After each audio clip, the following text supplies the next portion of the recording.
hide at the Trader Joe's when you're with your mom and you're visiting home? How come it's still so uncomfortable? You think that by now we could have let it go. I shouldn't have to cover my face if we're at the same cafe. We can pretend that we're strangers. Between us there's been enough time. You could come up and say hi. One of us could do the favor. I can't remember. It's quite like I used to. When you hear my name, baby, how does it hit you? 'Cause I'm taking my time. I'm finally fine. The best way to think of me, revisionist history.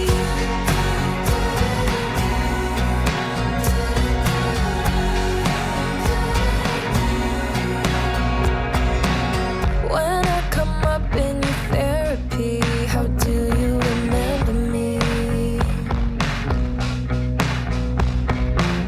If I show up in recurring dreams, am I still the enemy?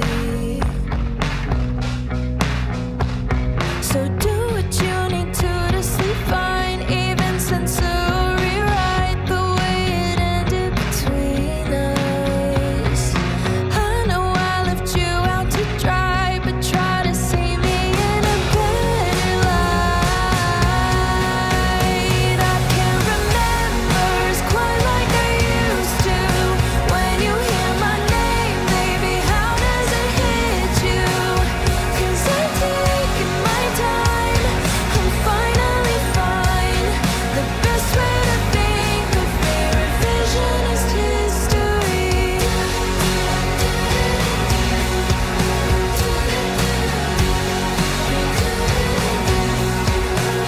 'Cause I'm taking my time. I'm finally fine. The best way to think of me, your sweetest memory, frozen in time. As someone I'll never be. The best way to think of me, revisionist history.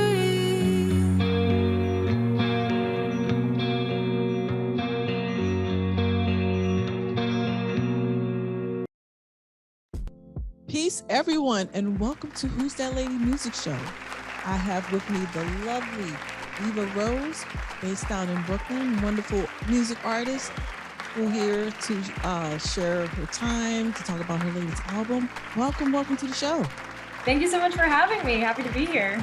Yeah, great. And to get started, I just want to ask, you have all the influences, the elements of punchy rock lyrics and pop sensibility, alternative pop sensibility. Where or who influenced your sound? Well, I always say, I grew up listening to a lot of like pop punk and emo, and I think my first ever music love was Avril Lavigne, and her first album, Let Go. I was, I think, 5 years old, and my dad had the CD and like put it in the CD player in his car, and I was like, it just altered my world. And so she's always going to be a influence for me, songwriting wise, sonically as well. I also love, I just love very strong female fronted rock artists, because I feel like that was something I didn't get to see all the time. So I also love Paramore. I love Hayley Williams, and their lyricism and her voice and everything. So those are definitely two people that that are always running in the back of my mind whenever I'm making music, since I've started making music. Oh, that is fantastic. Now tell us more, where did you gain your start as a singer and musician? So I've always been like musical as a child. I started like doing music when I was, I guess, like 5 or 6, but I think I really started songwriting. I'd always played guitar since I was, I think, around 11 or 12, but I started songwriting when I was around 15 years old. I first started doing like poetry slams and stuff in my middle school and high school, and I just started, putting that to song, and you have like those many years of, imposter syndrome. You always have to write like 100 terrible songs before you ever get a good one. So I think I really started coming into my own as an artist and like taking it seriously, or really considering it a career for myself around the time I was like 17 or 18, before I went to college. I went to study recorded music at NYU at the Clive Davis Institute, and I learned a lot there. There was, just from the whole peer space of seeing everyone else and how immensely talented they were, I was like, oh my God.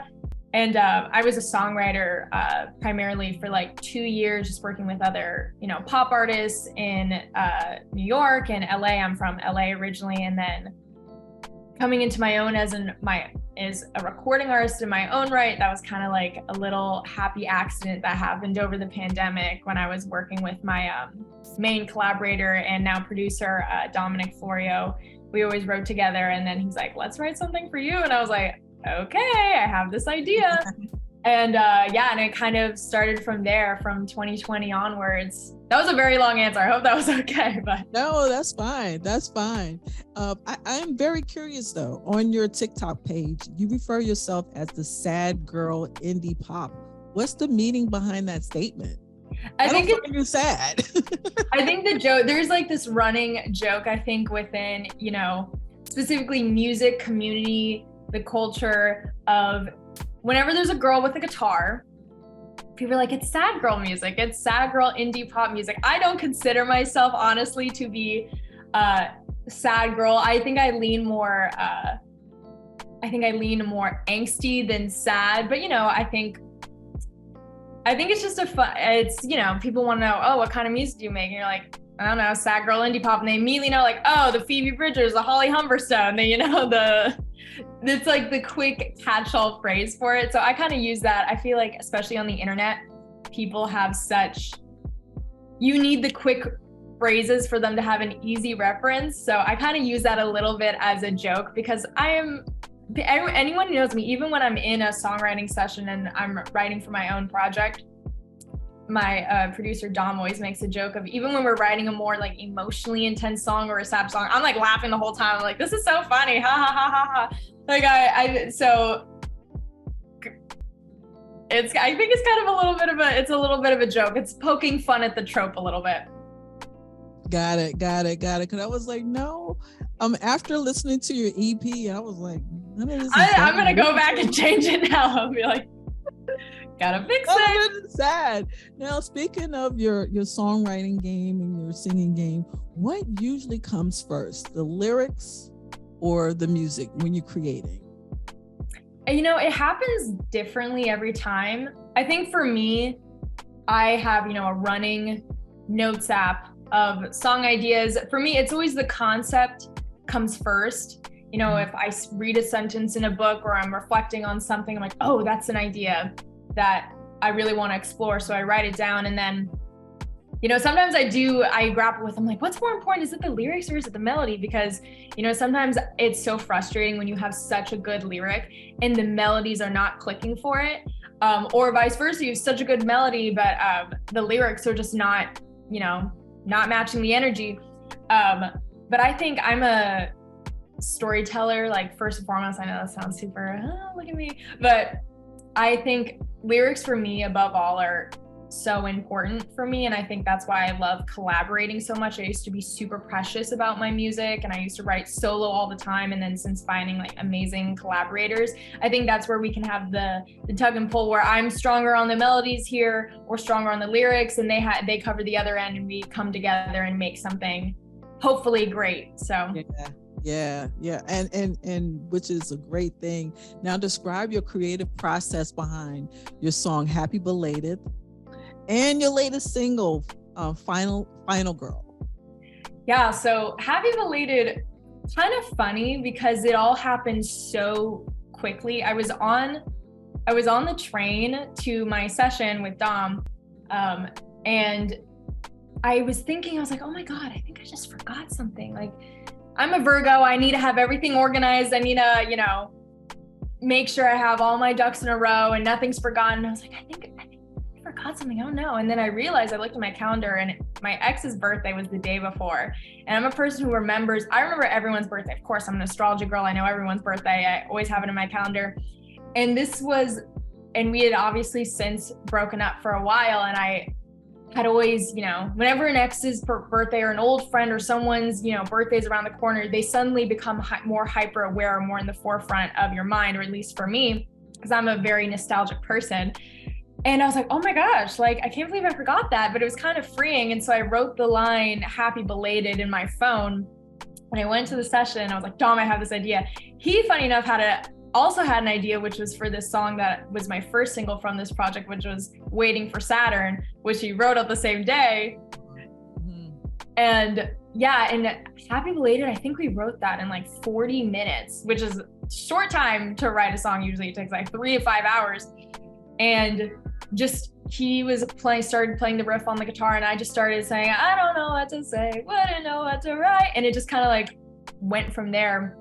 And with Final Girl, it was a little bit of a different vibe, because I just loved the phrase final girl. I love the film trope of the final girl, because I think it brings up a lot of interesting themes about women in media, how women are presented specifically in horror, the themes around like purity, femininity, victimhood, all that kind of stuff. And I was just into that idea. And so I was like, this is going to be a little different for me, because I usually write so close to, personal experience. I draw directly from details of my own life. And this was kind of a fun creative exercise. I'm like, I kind of wanted to step out of the box and do something a little, fantastical, a little made up. Of course, there are some threads of reality through the song of Final Girl, because of course it's, finding out, you're the final girl of a horror movie in relation to finding out this person you've been with is not who they say they are. And I think a lot of people can still relate to that idea of, thinking you'll get into a relationship with someone and you might, have heard of the red flags of how they treated other people in the past. And you think, I'm different though. No, you're not different. They're gonna, potentially dispose of you just like they did with the rest. So that's kind of the through line. But, Dom's such a good sport. I told him this idea and he's like, okay, let's go with it. And so we wrote it on guitar. We usually write just on acoustic guitar, and then we, come back to it another day and start building out the track if we know, oh yeah, we definitely want to move forward with this idea. And that was the last song I wrote that was the song before the last song I wrote for this project. And I think it's, it's a little different, has a bit of a funky disco beat to it too. I think it rounds out the EP.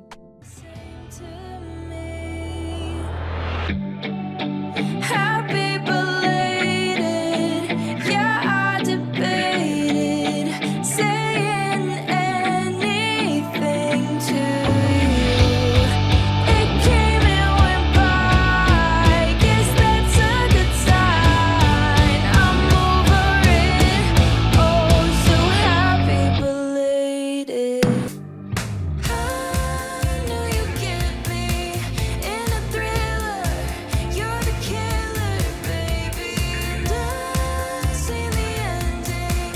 Like the others, you put me under, saving me from my turn. Guess I'm the final girl. The final girl. Yeah. Now going back to Happy Belated, was your ex-boyfriend a Gemini? Yes. When I heard the part of yes. He was like, that's the last time I messed with Geminis. Which I always, when I perform that live, at the end I was like, show of hands, who here is a Gemini? Just so I could say an apology to all of you, because spoiler alert, I'm still messing with Gemini. I have many Gemini friends. So. Same here. I have my closest and dearest are Geminis. Yeah. I was like, I don't know if I want to play that song to her. I do preface whenever my friends are like, oh, I want to hear this song. I'm like, just so you know, I have this line about Geminis. It's not true, okay? It was just funny. It was just a funny line.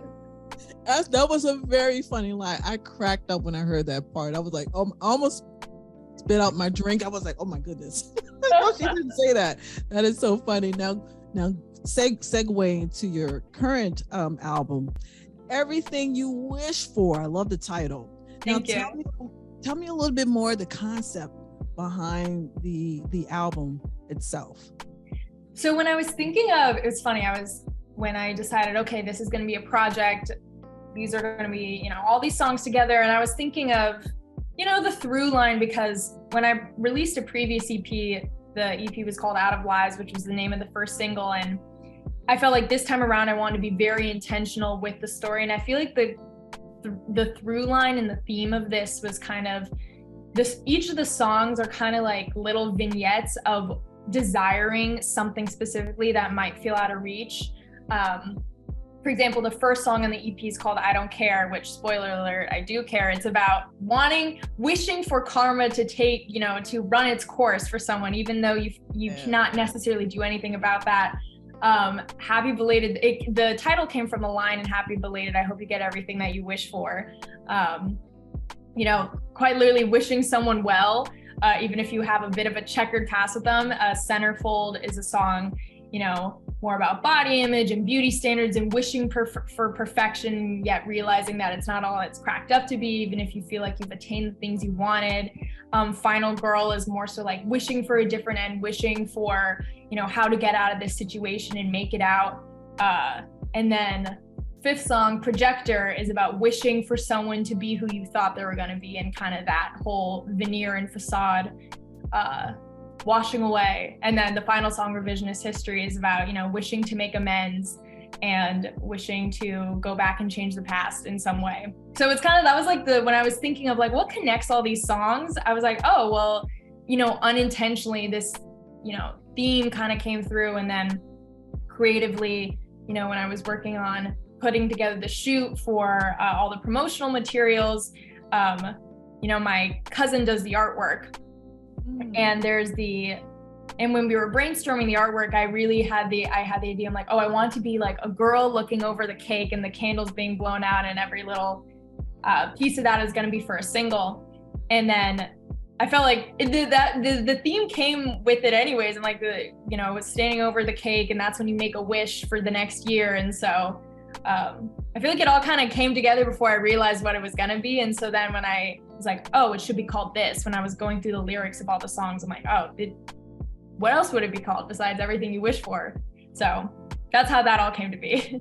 Oh, wow. It seems like this entire album has a recurring theme. If it's not astrological, it's about, you mentioned something about Centerfold. I was listening to that the other day, and I had a conversation with a friend of mine about, you know, these folks would change their looks, you know, the BBLs and all this other stuff. So it has that theme of what's going on right now, you know? Mm-hmm. Yeah. Now you wear many hats. You're a model, yes, a student, and an astrologer, which I find quite interesting. Now, what's your prediction in music in 2023?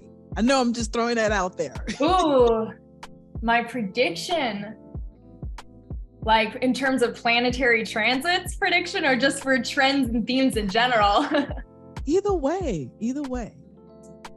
Well, I do think, you know, there is going to be an actual, starting March of 2023, there actually will be an immense energy shift, because two planets that have been in their current positions for several years. Pluto has been in the sign of Capricorn for 12 years. It's going to move into Aquarius, which is the change maker, the innovator, rules over technology. It's going to be changing into Aquarius and start of a new generation in March. And then Saturn is moving into the sign of Pisces, which is, you know, more like amorphous energy. It's about creativity, it's about compassion. And I feel like there's going to be a collective energy shift from breaking from structure and more so being a level that chaos, but freedom as well. And I feel like with music in general, I mean, the music industry in general is just constantly going through waves and changes, and it's exciting, but also equally so frustrating, especially with, you know, how much artists like me rely on social media and they capturing the interest of people, you know, for any sort of, you know, recognition or attention or finding new listeners. And I feel like, I don't know. I'm hopeful. I'm also scared of what's gonna happen next. Musically, I mean, nostalgia is such a big thing. It's always, I feel like we're like fashion cycles. Music is the same way, where everyone is kind of looking to what was, hot 20 years ago. I feel like, I don't know if this was your question to begin with, but I kind of feel like there's gonna be this return of like 2010s Tumblr culture. I feel like it's already happening, where, the very Lana Del Rey, Arctic Monkeys, indie tronica, because right now everyone's in pop punk. And then I feel like it's gonna like make the natural progression again. And then who knows, it might be EDM Kesha music again. I'm excited for that. But I had that feeling too. It's gonna like kind of revert back to, like you mentioned, 20 years ago or even 30 years. There was like artists now, they're having this renaissance of the 90s with the 90s sound and hip hop and pop and so on and so forth. I was just curious to hear your take on that. So that's really interesting. Planetary transits. Am I wasting my best years? I wouldn't know if they were already here. 'Cause I change all the time. Some nights I forget why it matters.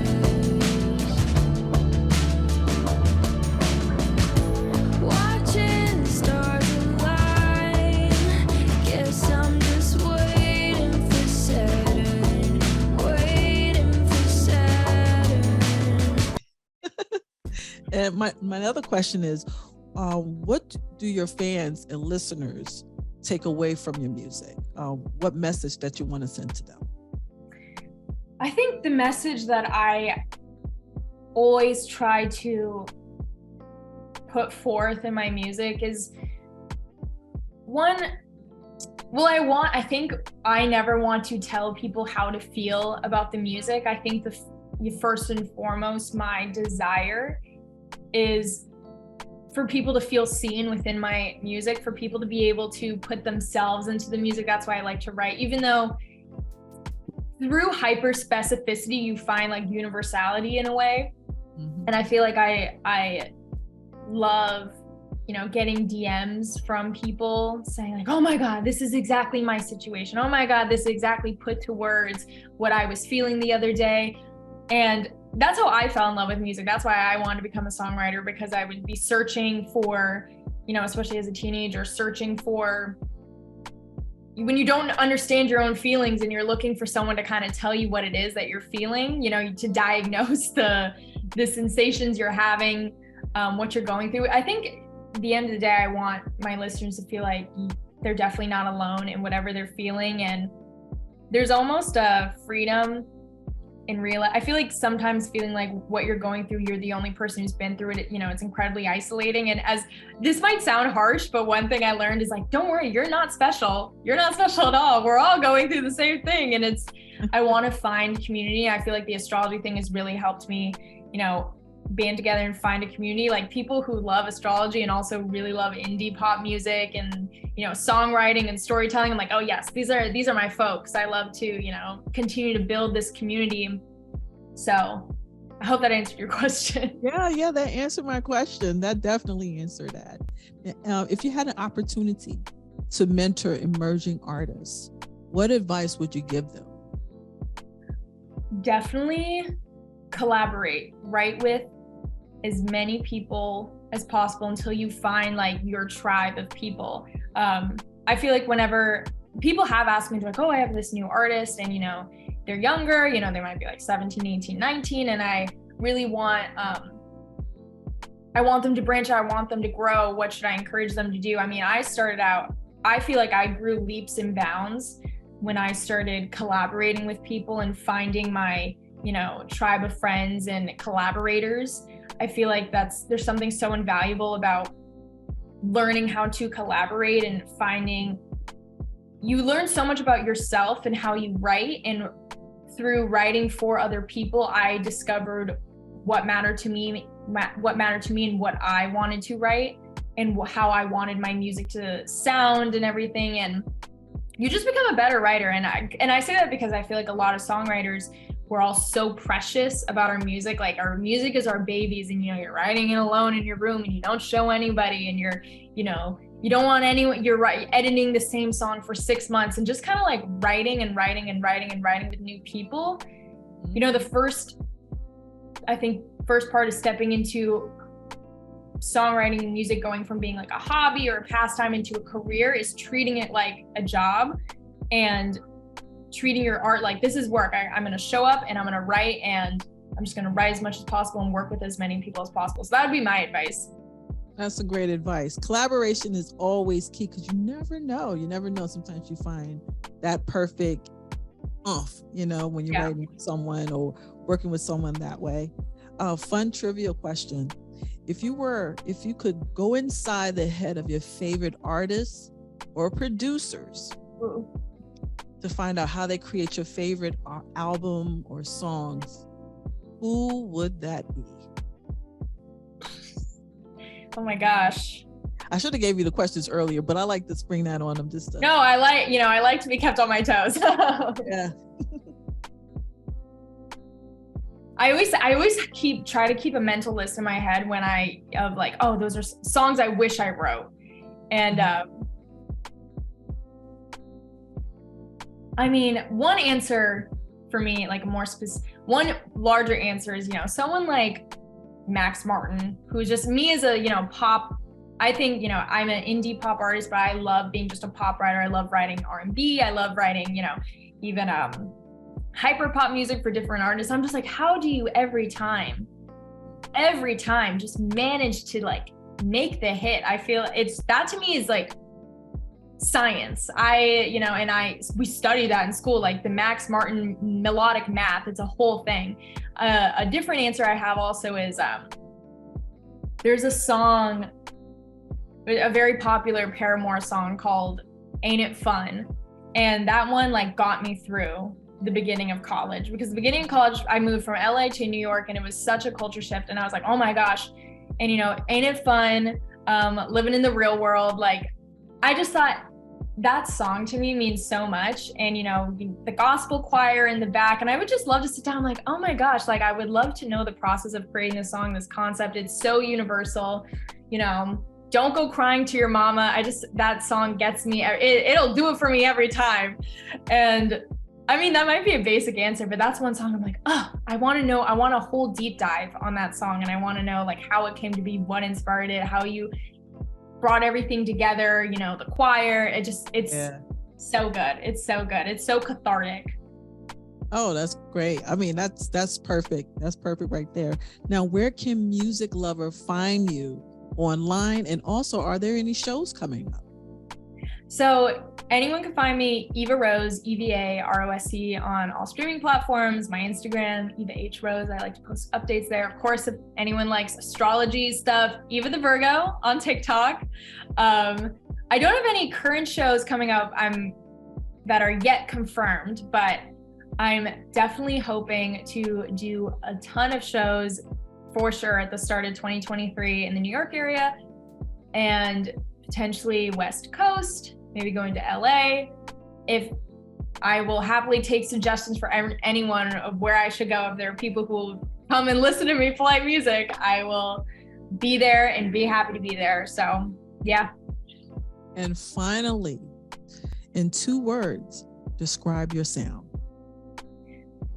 Nostalgic and you only gave me 2.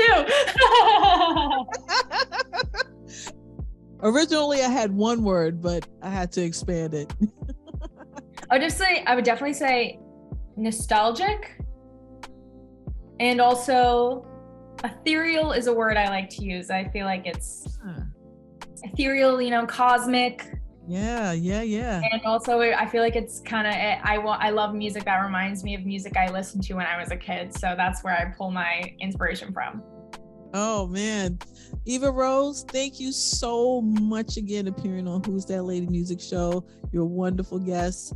Much success to you and your new EP. Everybody go out and get everything you wish for. It's available on all platforms. We'll have the information linked here on the show notes, as well as on the interview as well. Eva, thank you so very much for coming on. Thank you. I was so happy to be here.